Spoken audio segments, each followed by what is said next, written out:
Edi Wuryanto, intervensi stunting harus komprehensif.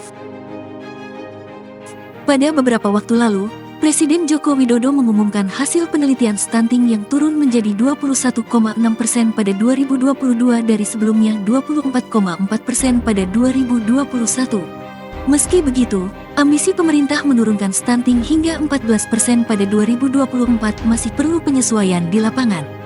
Anggota Komisi 9 DPR fraksi PDI Perjuangan Edi Wuryanto memberikan apresiasi kepada pemerintah karena berhasil menurunkan angka stunting nasional dengan cukup signifikan.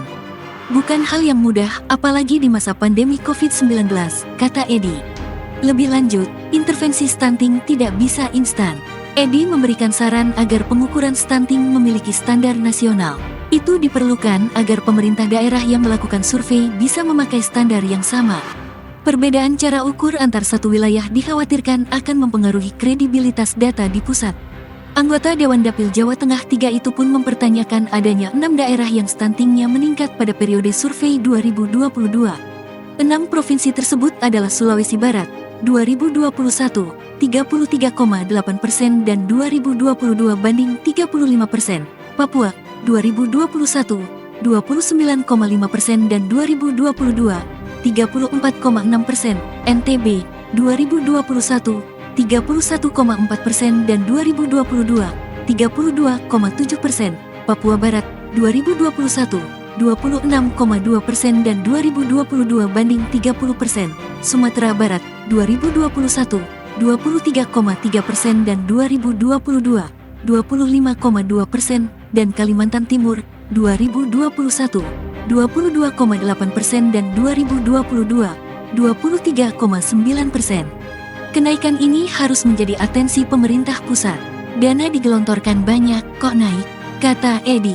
Dia menyarankan agar pemerintah pusat, dalam hal ini Kementerian Kesehatan dan BKKBN, untuk terjun langsung ke 6 provinsi tersebut.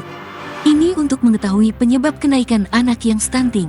Setiap provinsi memiliki kondisi yang berbeda. 6 provinsi harus jadi prioritas, kata Edi. Selanjutnya, intervensi yang bisa dilakukan adalah kepada ibu hamil, terutama pada ibu dengan kondisi kurang energi kronis atau KEK. Poltekkes yang berada di daerah, menurut Edi bisa digerakkan untuk membantu intervensi terutama di tingkat keluarga. Poltekkes dapat membantu layanan kesehatan primer. Saya minta Kementerian Kesehatan juga ajak tenaga kesehatan di luar dokter, ungkapnya. Ini bertujuan agar masukan kepada pemerintah lebih beragam.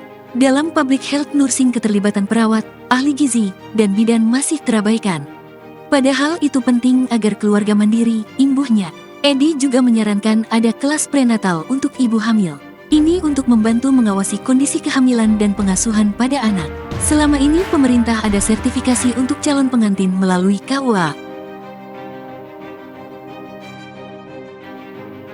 Edi mengusulkan agar hal serupa juga diaplikasikan ke ibu hamil. Diusulkan yang mengampu adalah perawat dan bidan. Kalau ada ibu dengan gangguan kehamilan, anemia, atau malnutrisi bisa terdeteksi dan ditangani hingga betul-betul sehat, ujarnya. Edi mengapresiasi apa yang sudah dilakukan pemerintah daerah Pemda Sumedang yang telah menerapkan sistem pemerintahan berbasis elektronik, SPBE, untuk penanganan stunting. Kabupaten Sumedang telah mampu mengambil dan memvisualisasi data untuk menjadi bekal dalam berbagai kebijakan intervensi stunting. Kita membutuhkan sistem data yang mampu memetakan di mana lokasi keluarga stunting dan berapa jumlahnya, termasuk yang berpotensi stunting, ungkapnya.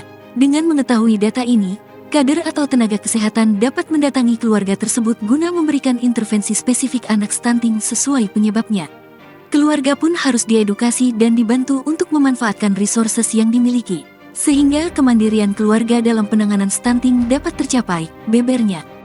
Edi mengatakan anggaran pemerintahan yang besar dan melibatkan banyak pihak tetapi tidak efektif menurunkan stunting. Apalagi COVID-19 sudah melandai sehingga sektor kesehatan lainnya seharusnya bisa lebih diperhatikan. Kalau lebih giat, saya yakin angka stunting bisa turun lebih banyak lagi, katanya. Tim Liputan Media Halo Blora.